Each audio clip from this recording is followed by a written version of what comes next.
Hey everyone, it's Katie and Mike. Say hi, Mike. Hello, everybody. We are back to our Agent Carter reviews. We were a little worried we wouldn't be able to do any more of these because the show might have been canceled. But guess what? It wasn't. Canceled. It wasn't canceled.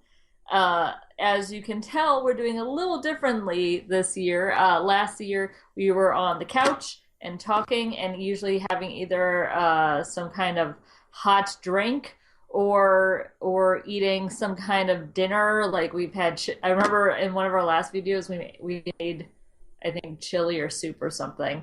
Um, No, but I think that this I think that was that we had the hot chocolate with the candy canes in it. Okay, fine. I was sworn there was one where I had a bowl because I just looked at that video. The point is, I think we're getting off topic. The point is that right now we're in two different cities, but we still wanted to do this, so we're still going to keep them up on YouTube. Possibly do them also, like do them as a podcast too, but at least do them on YouTube since that's how the other videos were, and um, and basically just do reviews uh, in kind of a podcasty form. This time around for the premiere for this season, there were two episodes, so we're actually going to do both episodes in one sitting and just talk about them one after the other. But Mike, are you have you been excited about this? Mildly, I would say. Like, I've been really wanting to watch it, but I've been staying away from any sort of trailers or Okay. videos about it. So, I walked in with like knowledge of them going to Hollywood. Okay, I learned a little bit more, which might inform how we discuss the first couple of episodes. So, if you guys haven't seen it, obviously we're going to get into spoilers about what happens. I'm also going to probably get into spoilers about what I know and what I'm guessing. Um, but I have a pretty clear knowledge of at least a few things that weren't revealed in the episode, but have been hinted at through the promotional stuff for the show, or just flat out just talked about. To start us off, we have The Lady in the Lake, which is the first episode of the season. And the first thing that's really nice about this season is the fact that for once we don't have to worry about Peggy like having to go behind people's backs to get stuff done. She's not treated like a secretary by her other agents because everything that happened last season happened, and there's a new status quo. And the new status quo is Peggy actually getting to get stuff done without people undermining her authority. Also, they've installed the two people that respected her as chiefs of these different branches of the SSR. One of them respects her. The other one at least admits that she's capable and uses her to his advantage. I wouldn't say necessarily that there's a whole lot of respect there. Point taken. I'll take it back then. I just I feel like there are certain things that they're certainly setting up for Thompson. Of course, that's who we're talking about, Agent Thompson, who last season definitely got better as the season went on, but was still very much a heel.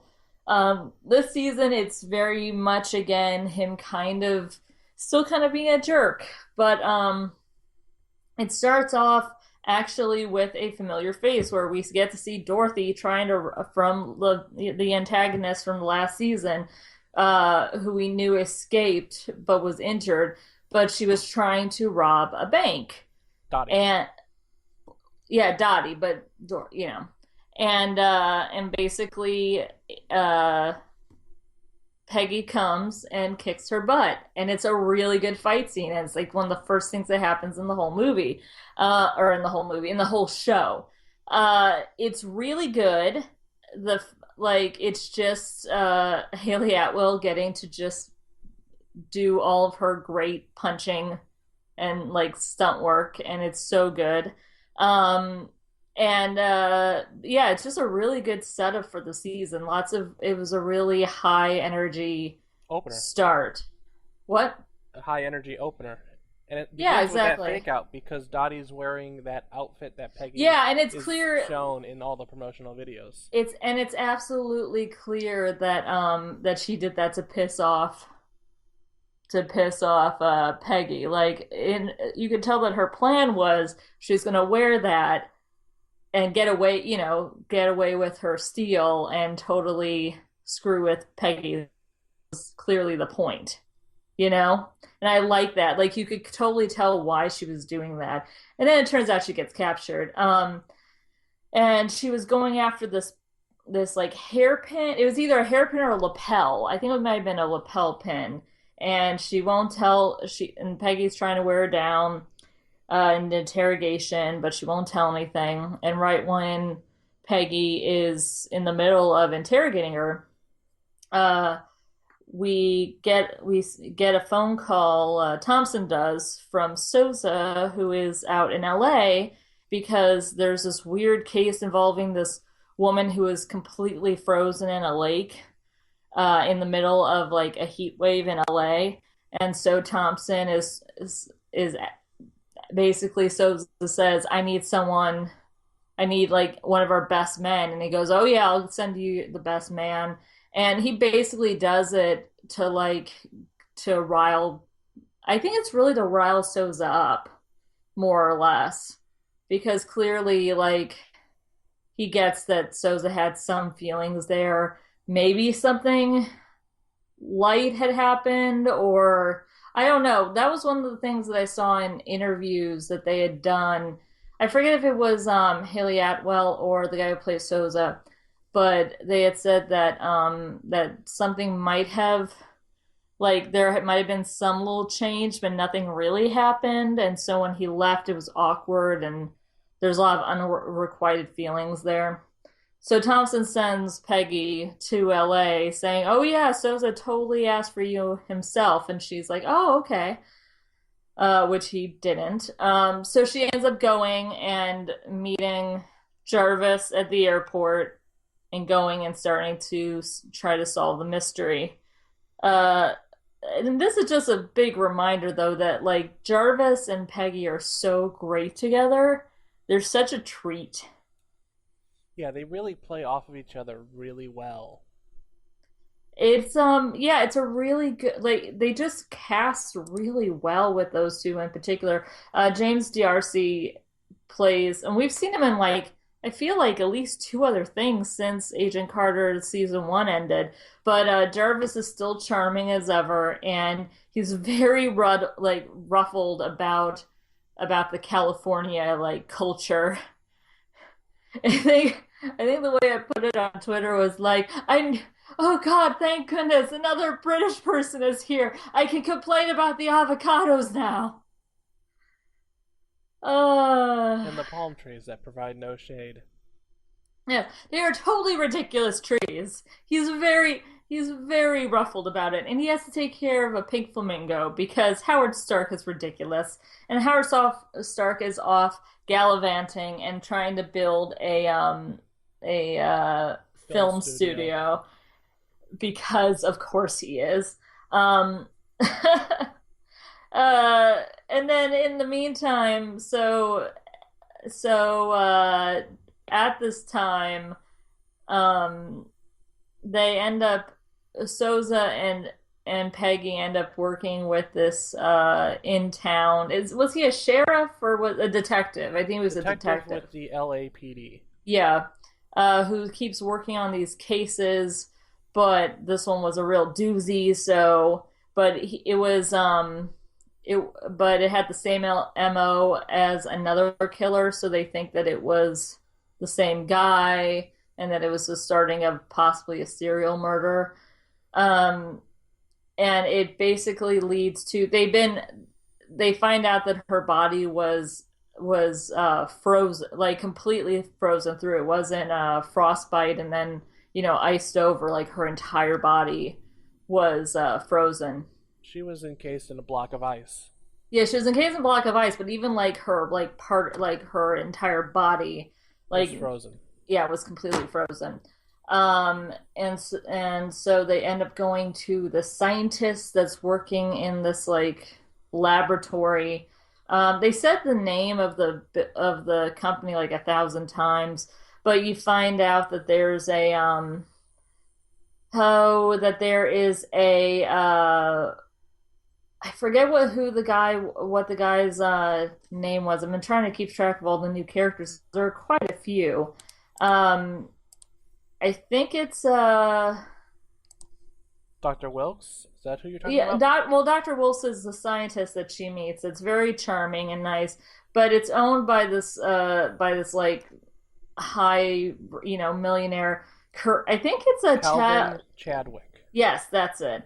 And he happens to be married to Whitney Frost, who is this Hollywood actress. And but they find out that the girl who died had an affair with her boss, and so that's highly suspicious. And then by the time they get back to the coroner has frozen from touching the body, and then shatters. I don't even think he gets kind of knocked over, but then I don't think he even it starts to shatter before it even touches the ground. Yeah, he just sort of shatters as gets touched. Yeah.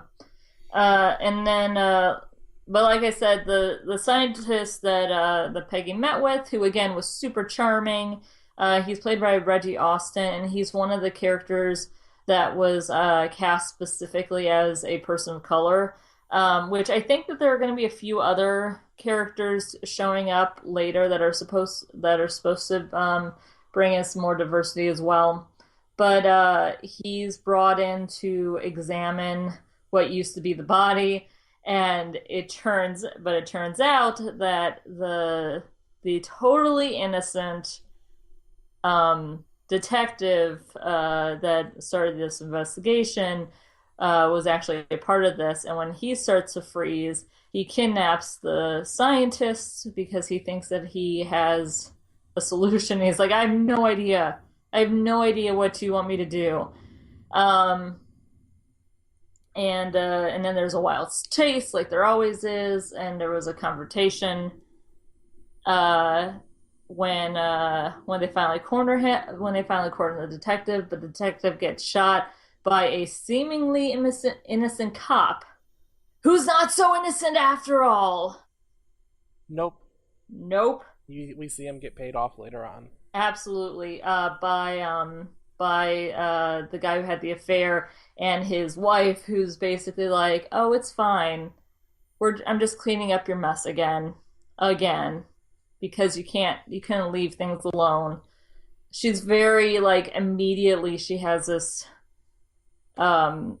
presence to her that I really like. Wynn Everett plays Whitney Frost, the actress, and that episode and then the second episode tonight, really, I'm really excited about her. I think she's going to make a really interesting antagonist. But really starting with that short little scene before the end of the episode. And then that episode ends with Peggy finding out that through the window that Sosa is actually seeing someone. And that's why he's been kind of evading her questions or wanting to, go out for a drink with him and stuff. Not just seeing someone, but we find out a little bit later that Sousa seems to be intending to marry her. Yeah, but I mean that's in episode 2. We haven't gotten to that point. Oh, well, sorry. I've mixed these two episodes up a little bit. No, now. I've had it pretty clear in my brain. You watched it a little because I watched it with commercials, commercials and stuff. Mike watched it just as he was going I just DVR'd and fast forward. Exactly. So I think so that's in the next episode. So I mean, what do you want to talk about with this episode before we go on to the episode 2? Because I'm trying to think of the things. I mean, like I said, we have a really good dynamic between James Darcy and Haley Atwell. I'm really glad to see Souza back. And oh, Leslie Boone, who is a character actress, most notably known for Ed, for the show Ed, is back as Rose Roberts. She was in the show very light, like just a side character. She played one of the receptionists last season, and this season she's been giving a much bigger role where she's more of an assistant character to Souza, which I really like because I like that character actress quite a bit, and it's going to be nice to see her kind of. Get a little bit of show light. Yeah, exactly. Like I said, she has a really good, she just has a really good presence. I like the roles that she usually plays. I also really like Jason Wilkes, the guy, the that's the character, but Reggie Austin as the scientist. Yes, he is a very intriguing, interesting character. And again, like really immediately, like Peggy sneaks into this company, and immediately he goes, "Hey, you want to test something?" And he's apparently testing. He has made wine, like in his lab, like he made the chemical components of wine. And he's really proud of himself, and he finds like a random person in the hallway to try his drink, and he was like, "Oh wait, who are you?" And she's like, "Oh, I'm Agent Carter from The SSR. the SSR," and she's not even lying because usually when she sneaks into somewhere, she's usually lying about it, and she totally didn't, which I thought was really funny. Um, yeah, but besides that, I'm trying to think who else popped out at me. I mean, really, the sad thing is the lack of Angie from season one is already pretty apparent. And I know that's going to bum a lot of people out. I think she's only showing up as a guest star. I'm And I don't looking know. at IMDb right now, and it says she's in 7 episodes. Yeah, but even then, IMDb is not being because there are only 10 episodes this season. Okay, I think they're only supposed to be 10, but maybe they boosted it up. I'm not entirely sure. Um, but Oh, you know what? I might be looking at. like season one and season two. Yeah, that might be what I'm looking at. A Yeah, that's what combined I'm saying. series cast. When I looked at IMDb before, it wasn't very clear how, you know what I mean? So I wouldn't hold that accountable just yet. Does that make sense? Yeah. Let's see here. Oh, here we're yawning. So, but I do like Lindsay Fonseca, I believe her name is. But I think she had another either a show or a movie that she was doing, and that might have accounted for why she's not in the show very much this season. It still kind of bums me out because they could have done something interesting with her in LA, especially because she's an actress, and I'm really worried that that they're not going to include her as much, which is a bummer because she was one of the things I really liked. What I do like, though, and we don't see this as much as in the next episode, but we do see a lot of female characters show up. And we haven't talked about another character that was introduced is Anna Jarvis, played by, I think it's Lottie Verbeek. I'm probably mispronouncing that because I mispronounce everything. But she plays Jarvis's wife, who is very European and is very free spirited and is very sweet. And I really enjoyed her the way that she was introduced, and just like her presence in that first episode is really good. And I largely really just like the fact that it's another character that immediately like connects with Peggy, Yes. which is She was fun. a delight. She was a delight. She giggled a lot. I was like, I like her. I think this is going to be a fun. She's going to be a fun addition to it, and I like the differences between her and Jarvis, and I like that she calls him Mister Jarvis. That's really cute. It feels like a very like post World War II thing. You know what I mean? Yes. Mr. Jarvis. But besides that, yeah, it was a pretty strong episode. It's really nice to see that they haven't gone back too much and done the whole like she has to gain their respect again because that was really that's rough and I get why they It was had to. tiring in season one. It was, and it was so awkward and stuff. This is like, no, this is her getting stuff done, and that makes me really excited. It was also nice I mean, there was a little bit of the detective kind of playing the sexism card where he was like, Missy, I don't know what you're blah, blah, blah. And the funniest thing is that what Sosa does is like says, "Oh yeah, we should go with your plan." Then immediately after the detective leaves the room, we're like, "We're still gonna do what you want to do. Still go out and do what you need to do," which I really liked.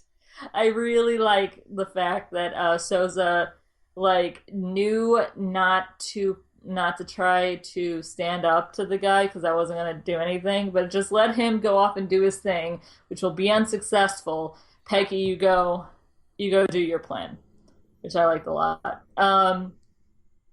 Yeah, it was good. It was real. It was a really strong start. I and I was really glad that we got a second episode. Yes. I did Mr. Kurtwood Smith come in during the first episode or the second episode? Which one is Kirkwood Smith? He's the head of the FBI. Um, you know what? He actually, I think he did show up in the first episode. Do you want to talk about? No, I think he showed up in the second. Well, I know he showed up in the second, but Well, I yeah, but thought I he think showed up at the end of the first. maybe I don't think he. You know what? I don't think he did because I think his storyline starts with the second episode. Okay. So let's go into the second episode, okay? Okay. First I want to point out I really enjoy the setup of this series so much more than I enjoyed the original Peggy Carter. I like instead of this sort of tied to whatever shenanigans Howard Stark has gotten up to, it's more of a noir sort of crime drama sort of thing and detective That's drama. true. I will say the cinematography, especially in that first episode, is very noir based, and I really like that. I thought that that was a really smart way to go. Yeah, it's really cool and it's shot really well. I really like so many of the shots seem so very cinematic, like sort of on a television Yeah, I set. agree. Yeah, and there were especially like I said in the first episode, especially some of Souza in his office were quite that way. Yeah, and also there were tons of shots in sort of historic buildings and stuff like that. I think that gets into the second episode more, but like they went to a lot of period places and feels very it feels very sort of I guess real feeling in most of those places. I don't know because like it's got a grandiose feel. Maybe that's the word I'm looking for because they shot on a lot of interesting locations. And maybe I'm blending the first two episodes together with that because they shot at the observatory. Well, that's in episode two. Yeah, that's in episode 2. And I don't know. Maybe I just like that observatory so much. They spent a lot of time there. Yeah.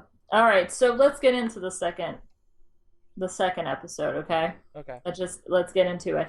So, well, in the first episode, the end of it, the scientist, he's looking at this like super shady looking thing. Actually, it looks suspiciously like one of the plot points in Agents of Shield. Remember that like glob? I Yeah. swear that was like a thing. It was a real thing. Um, it was like, but it was like a bad guy that was like the black glob stuff. But it was the exact same Look. look. Yeah. I mean, the only other thing I could think it could be was the black stuff that's no, it can't be. Like the one that makes up the whatever stone, one of the MacGuffins. No, it's not from that. Thor 2. No, it's not that. Look, black blotchy stuff. Extra dimensional black blotchy stuff. Yeah. So that's what we closed episode 1 on. And that was our famous scientist, Dr. Wilkes, looking at that black blobby stuff contained in some kind of container. Yeah.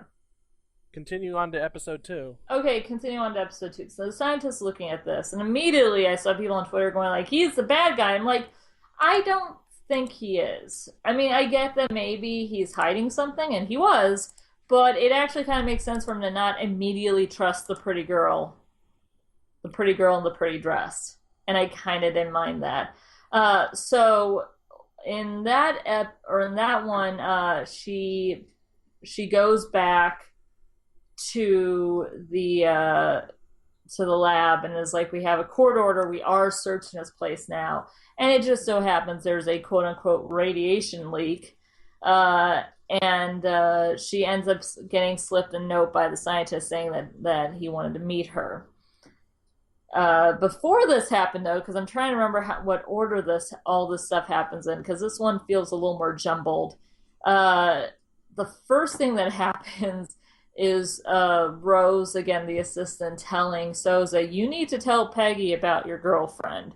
You can't put this off, and she's going to find out, and she's going to be hurt. He might as well, like, and he's like, no, I don't want her to find out. I forget what he says, but, he says this thing. They open the door, and you realize that Peggy and the girlfriend have both been sitting at the front desk of their office for however long, laughing and enjoying themselves and being friendly. And she's like, oh, hi, honey. I just met Peggy. And I love this because it subverts the whole love triangle thing. There is still unrequited nonsense between Peggy and Sousa, but I really like the fact that this is a show that refuses to have female characters as rivals for each other, which is really good. Yeah, they showed that in both episodes a little bit, because they had that nice conversation in episode 1 with Rose and Peggy, and now Peggy's having a conversation with, I believe her name was Violet. What's a Violet? I was trying. Her name isn't on. I'm not seeing her name on any of the cast lists. That's why I was wondering. I think I caught her name to be Violet. Okay. But I also. Yeah, it is Violet. Yeah, she seems really nice. Like she apparently knows what Sousa does, even though their whole thing is a talent agency. I'm really glad, by the way, that this is not a show where people hide their secret identities from their love interests, because that's getting really annoying on another show that we just watched before this one called The Flash. But no, because she's like, oh, my boyfriend saves people, she says towards the end of this episode, and it feels very much like she knows and stuff, which I think is going to be good. Like there seems to not be that secret between the two of them, which would drive me nuts for the whole season. But she and Peggy get along, and Peggy's a good person who is kind to people and isn't going to hold it against this girl's head that she happens to be dating someone that Peggy might be interested in, or at least have a connection to. But even, I think maybe even before that, I forget if it was before or after, but Jarvis and her, you find out that Jarvis has been working out a little more since their last adventure so he can keep up. And so he's like, I know jujitsu. And they end up having a little sparring match, and it turns out, first of all, I thought it was that he said Queensberry rules, boxing, and judo. And judo. I'm sorry, it was judo. It was something very mid 20th century. That's all I'm saying. So first Peggy trounces him, but then he gets the upper hand and basically straddles her, and I was like, whoa, this got really intimate really fast. And that's when Mrs. Jarvis comes in, and she is the most nonchalant character you'll ever. She's like, "Oh yes, I taught him how to do that. I'm in his sparring partner for weeks." And I've learned she's all of his moves. I've learned I or she he learned all of his moves from me. I think that might have been the line. And then and she it's like there's no complete chill, and she's clearly like totally okay with her husband straddling his friend. And she ends with like I think she says like tea is ready, or she says like something, like she beckons them to, leave the area. And she says something like unless you wanted to go another round with my husband. And I was like, oh, immediately. Like this is going to that is some polyamory uh coded stuff right there. I'm just saying that fanfic is going to pop up. Very Mark my quickly. word. Mark my words. But I It just love probably already exists. it probably already exists right now. But what I really like about those two instances on the show is that they set it up as, obvious, like really cliched, overused love triangle, love rivals stuff, or jealousy, or just flat out jealousy. And instead of doing that, it's just friendship. Like it's just female friendship all around. And the fact that there are so many more women that are clearly in the season already makes me really excited. Even Kate, though, what? you just cut out for like 5 seconds. Well, what do you want me to do? Um, can you rewind one sentence and then restart all over? Where was I? Are you loading up more web pages? Because No. okay, because you got delayed. It's cut out just a couple times, and I wanted to say something Okay, what do you want me to say because now? this time was the longest one. Okay, what do you want me to say? Um, just say something. Rewind your thought back a sentence, and then keep going. Okay, you're gonna have to just cut I it. will cut. Around. I will All cut right. around. Instead, you have just female friendship and female relationships. And the great thing too is how many women are in the like supporting cast for Peggy this season, or who are villains. Like we have already two pretty solid female villains being formed for this season. I don't know how much of them will show up, if it's going to be just one whole storyline throughout the whole thing, or little ones here and there. I don't know. But I really appreciate the fact that they really did write in a good support system. That's not just Angie this season, because last season it felt like it was largely Angie and then a lot of background characters that barely got any names, you know? Yeah, Peggy was sort of relying on Angie for support, and also in the same similar way to Jarvis too. But Peggy seemed a lot more open with Angie.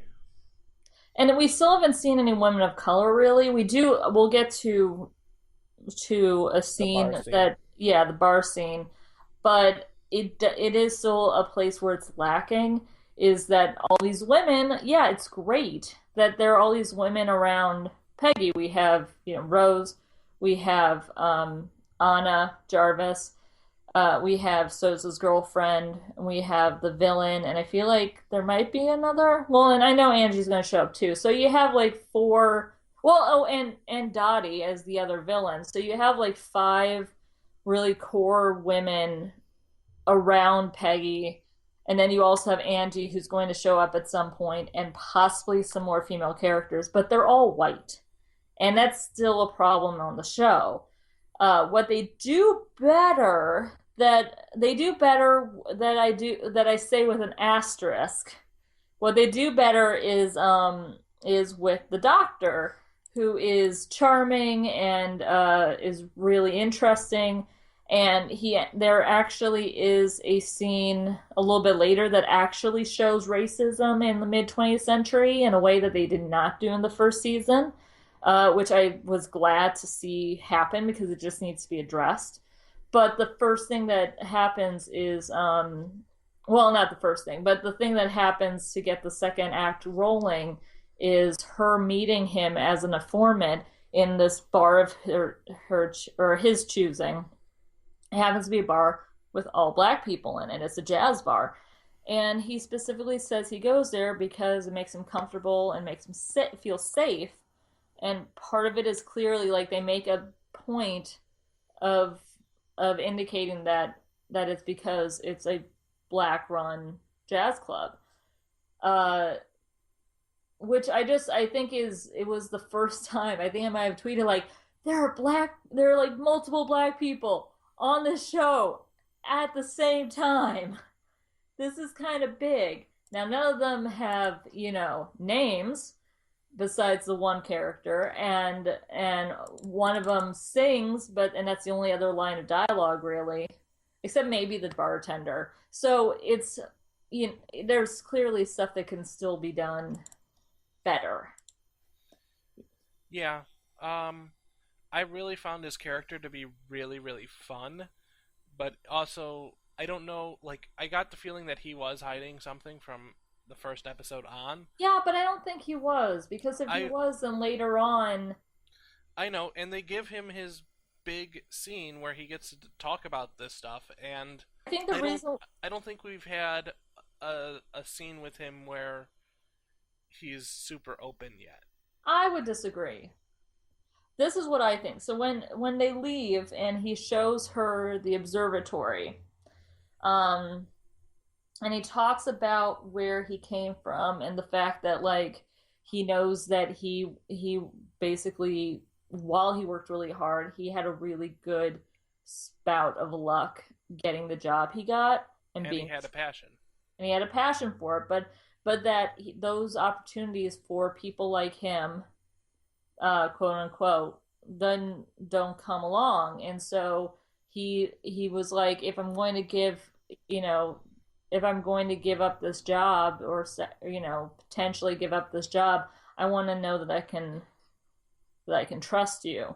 And that's what I think he was hiding, which makes total sense. Like for him to not completely like give up all the information without really thinking it over, even if he inherently trusts her.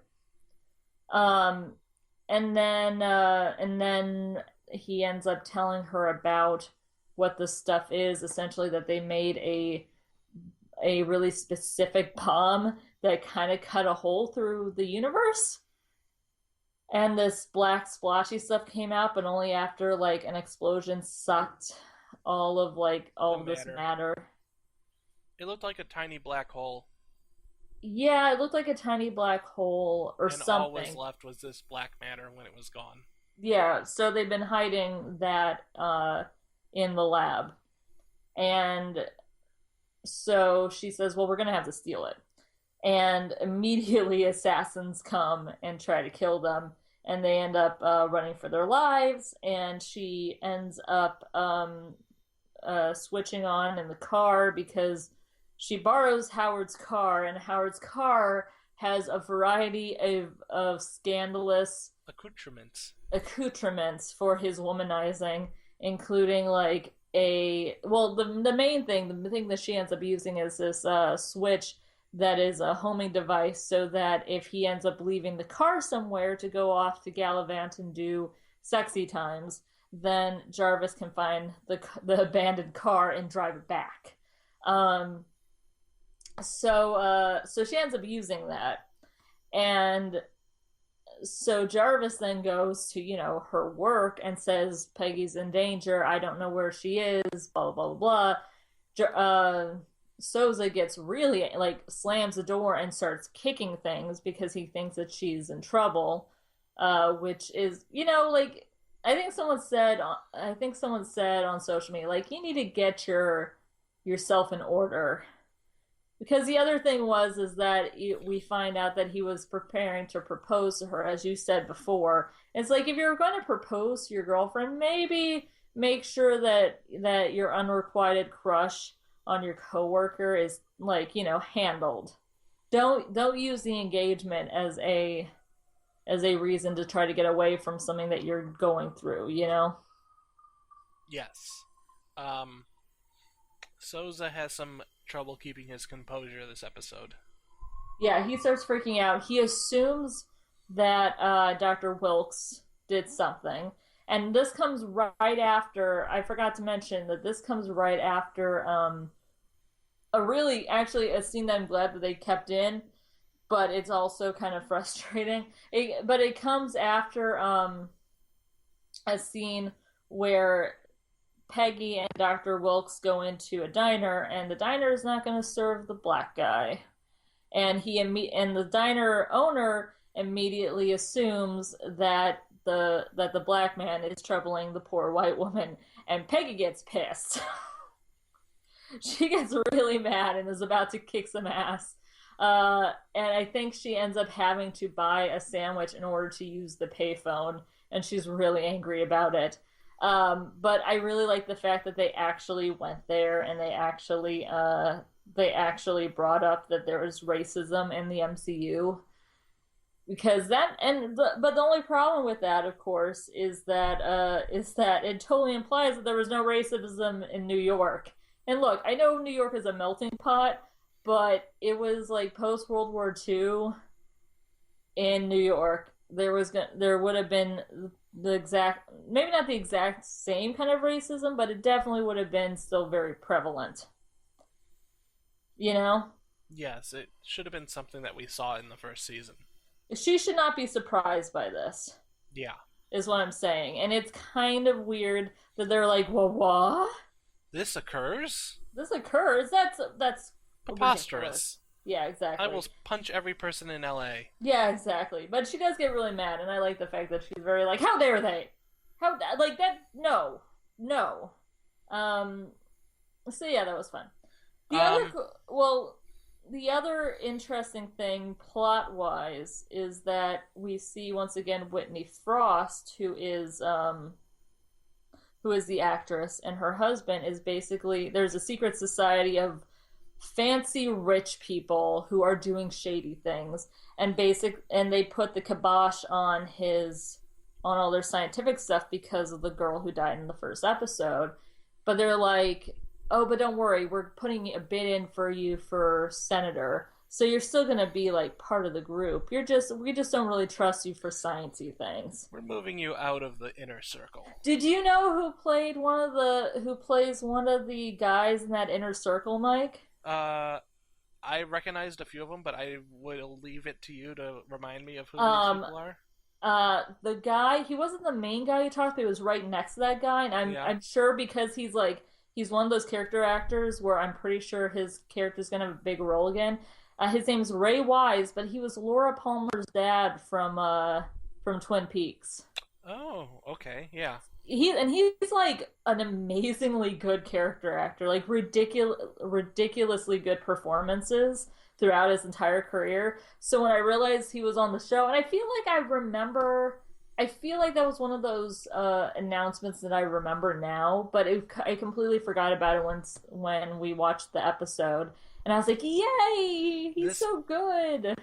This inner circle council is really fascinating. That's interesting. I want to see more of their secret meetings. I feel like, I'm not saying it's exactly like the Hellfire Club and X-Men, because obviously they weren't wearing like pseudo 1600 or like 1800s roughly wear, and there were no corsets, but this felt like a smoking club. Yeah, exactly, but it's the same premise, and I wonder if they're trying to pull from the Hellfire Club-esque. But the nice, I like. Well, what if it's Hydra, early Hydra in America? They already did Hydra, didn't they, or was that the other one? That was the Russia one. Yeah, but I feel like that's too easy. It's too easy to go back to Hydra with this. But it is very easy, but also they have the pins. Yeah, that's true. But what I did like, that's sort of a very Hydra-y thing. What I did like was, again, the actress Wynn Everett playing Whitney Frost, the actress. What I like about her, for one, is that she was very Queen Macbethy, where she was very much like she had this slightly wavering husband. I don't like. I mean, Macbeth. The character wasn't necessarily incompetent in what he did, but this particular character in Agent Carter is, and she's having to deal with the fact that like he's trying to roll over on this thing.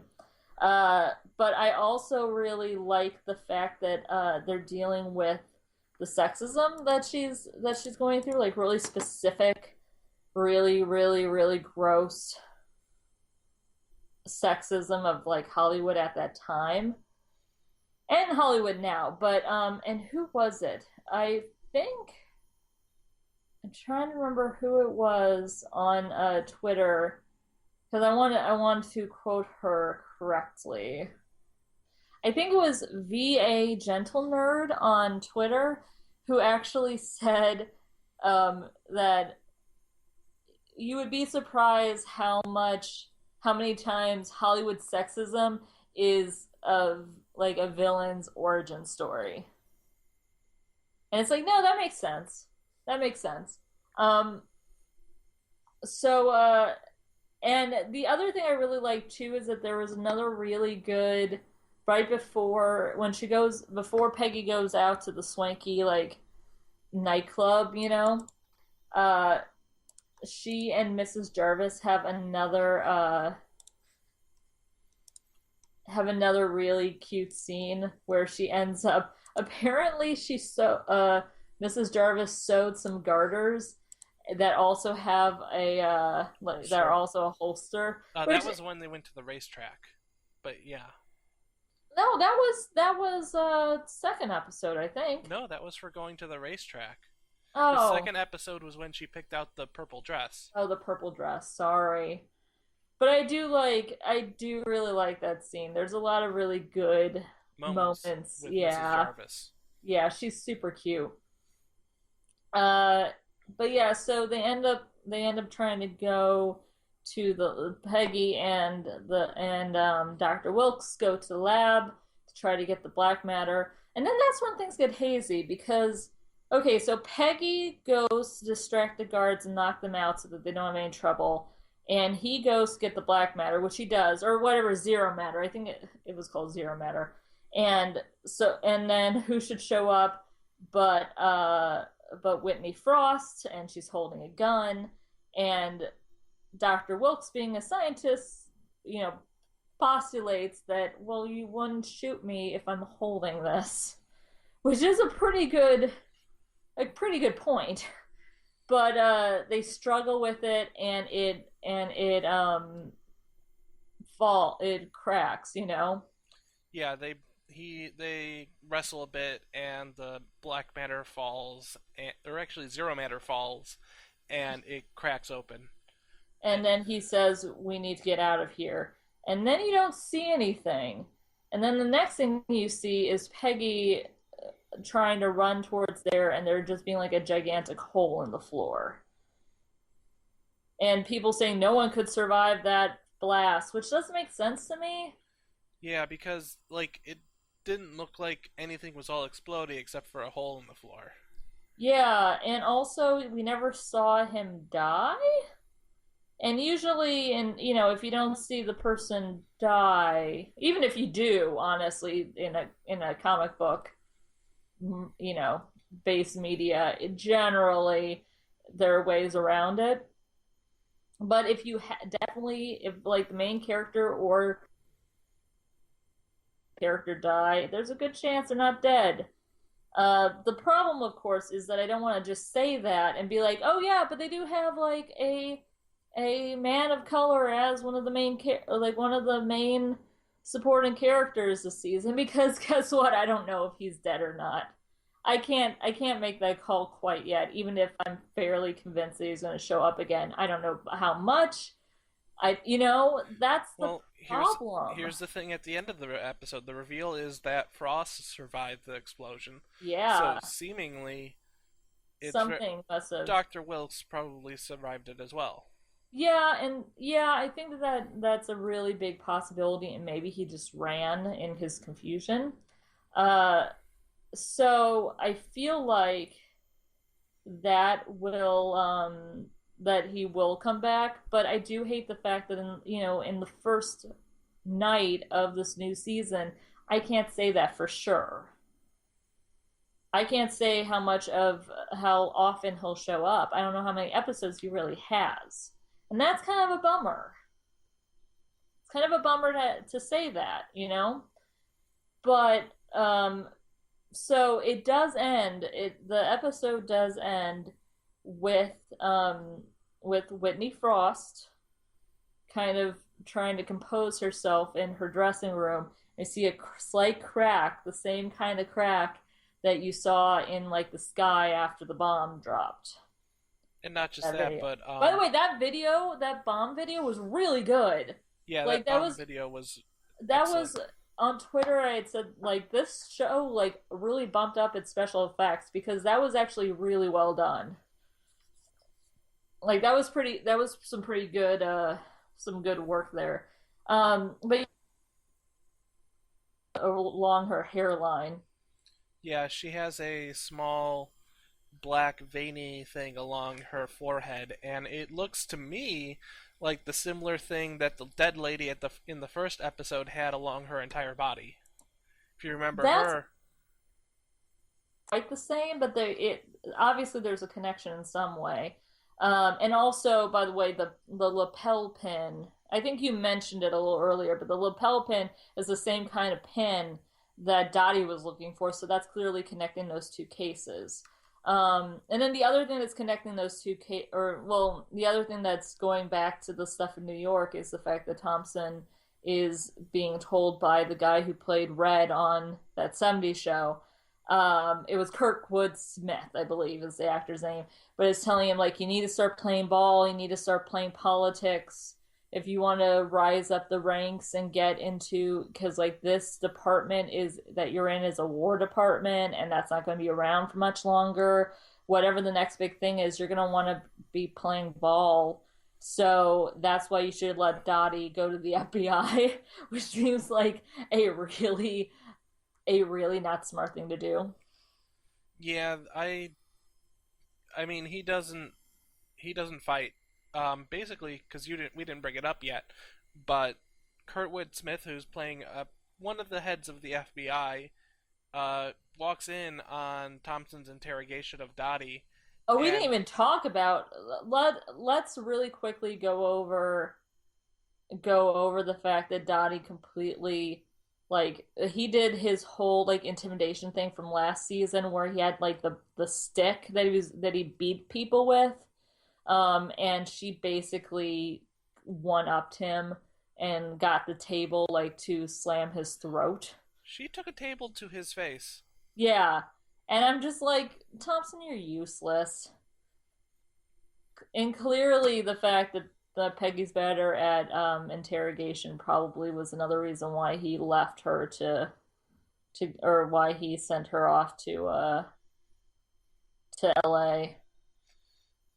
Because the Yeah, guys were even in the first episode, the guys were really like saying how she was like really impressed by her, and going like, oh, if anybody can get it out of this maniac, Carter can.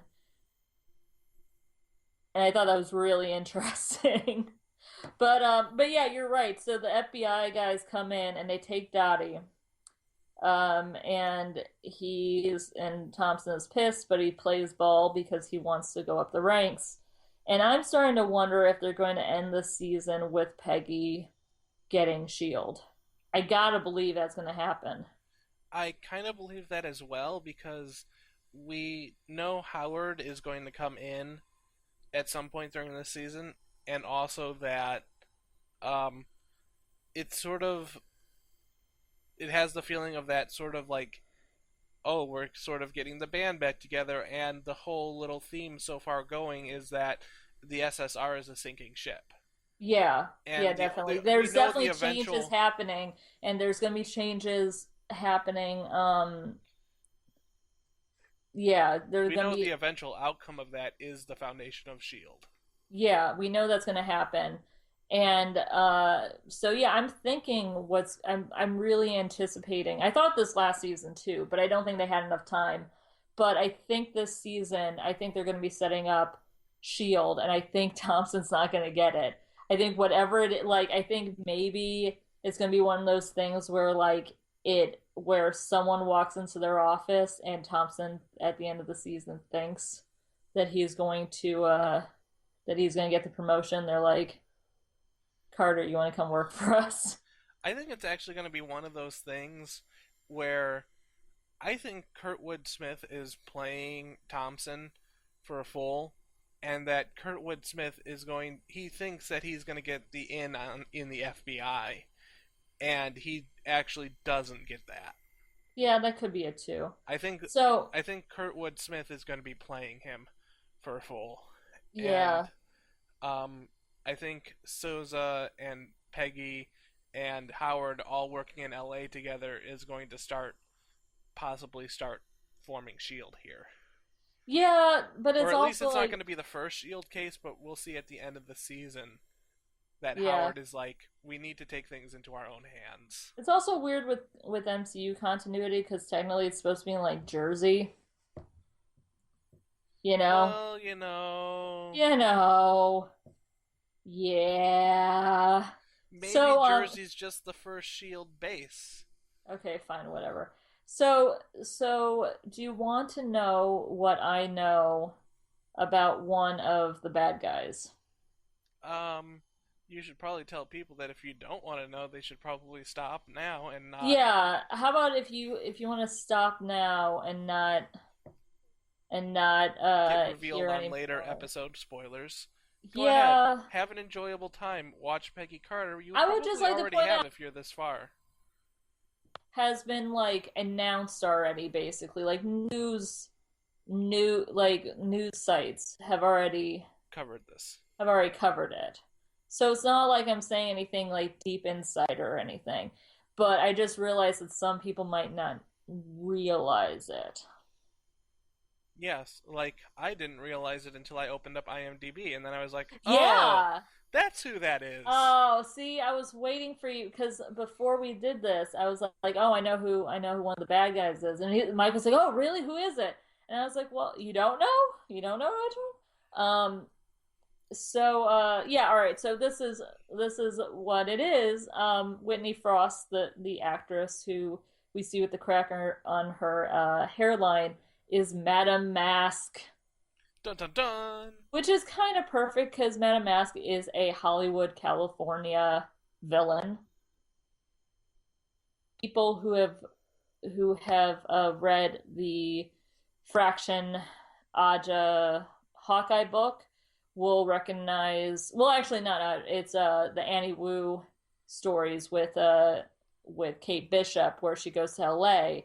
The main villain in that is Madame Mask, but in this one, she was a classic World War II slash. I think she was technically Captain America post World War II villain, but yeah, she is a kind of classic.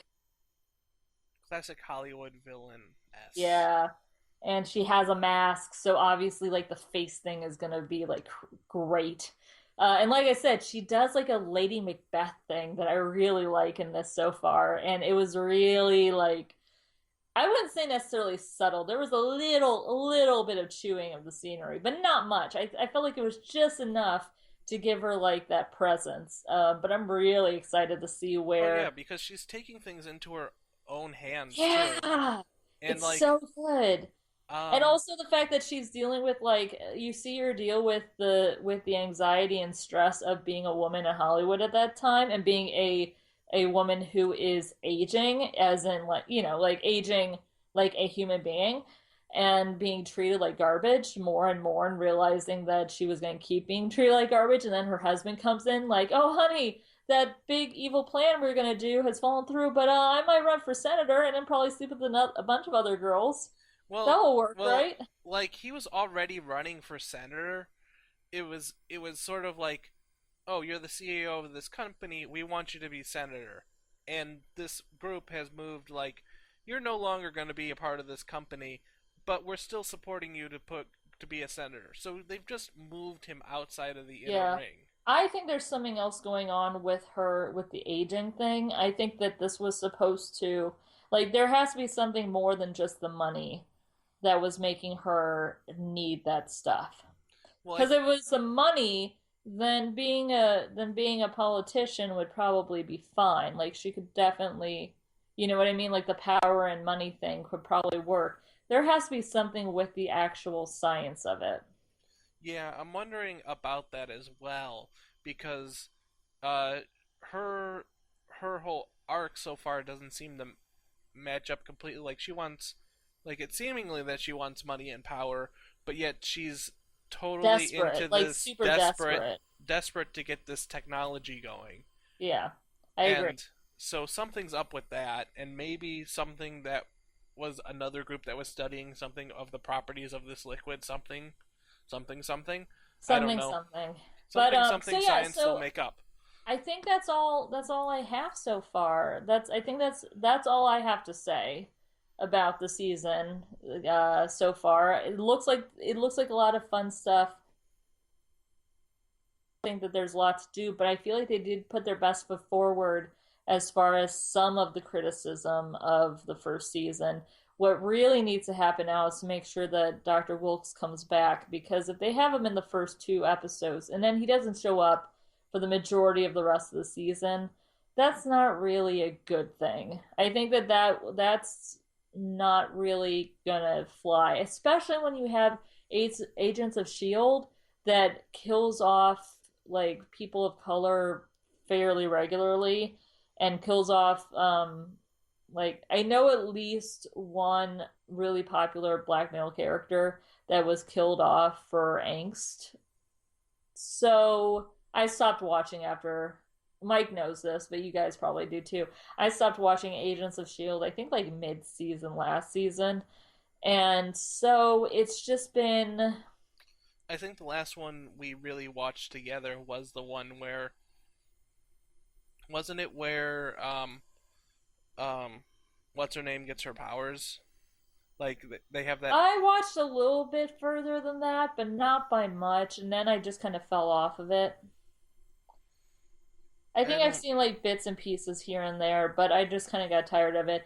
And it is one of those frustrating things where if they had set up this man of color as one of the characters and then they kill him off, then that will be disappointing. But again, we're reviewing it as we go. So I could the next week I could be saying, "Oh, I had nothing to worry about."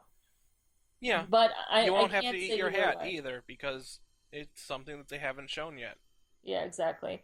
So that's where I'm at. Do you have anything else Um, you wanted to definitely throw out there? And then I'm about ready to call the night. I really enjoyed Dr. Wilkes's character. I think he's going to be back. I also kind of get the feeling that okay, well they set him up as the scientist who is the guy that developed the containment unit that stores the zero matter. So he's the one that's worked very hands on with it a lot. And I think they're going to bring him back because I think he's going to be super important because he knows a lot about it. Yeah, I'm looking at Wikipedia and granted take that with a grain of salt, but they said the introduction of John Wilkes and the villain Frost, both considered outsiders as Carter was in the first season. One of the producers notes how their arcs in the season would be similar yet different to Carter's, which means that he should get an arc. Yeah, he should have an arc, so that sounds like he's going to be back for more episodes. And not something that IMDb will spoil for you if you look at IMDb. Yeah. Um, but anyway, well, I had already figured out that Jason Wilkes is listed for 10 episodes. So that's the whole season. Yeah. So I think he's I'm so he's coming back. He'll be back. Miss Frost is slated for 10 episodes as well. Yeah, but again, I don't know if IMDb is being correct or if they're just saying, "Oh, it could be." It's technically 10 seasons or 10 episodes. So, I don't know. Okay, yeah, true. Like IMDb is just not very trustworthy for this. Okay, I will go with your lead on this. but I have a feeling that he will be back, and maybe he has to struggle with the same condition that Miss Frost is going through, and that one he acts different, like he's going about it a different route than what Miss Frost has to go through. Maybe he tries to science his way out of it. If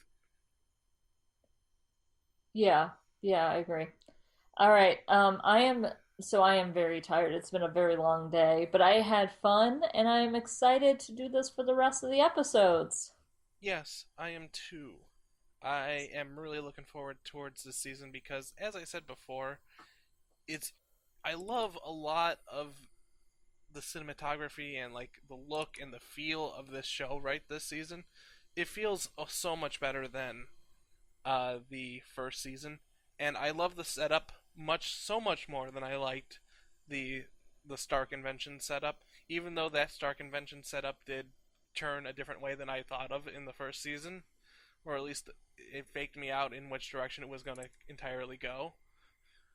But looking at this setup, this is such more of a detective drama, and I'm really with a mystery, and I'm really liking this a lot more.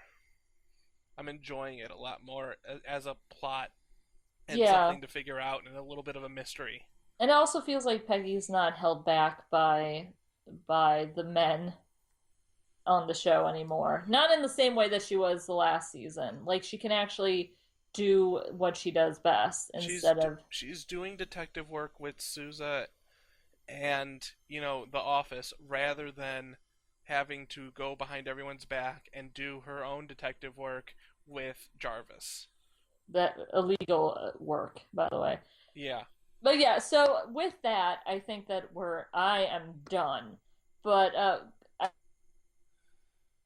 out and keep listening and watching our reviews. sounds good. Sounds good. See you guys next week. Bye, everybody. Bye.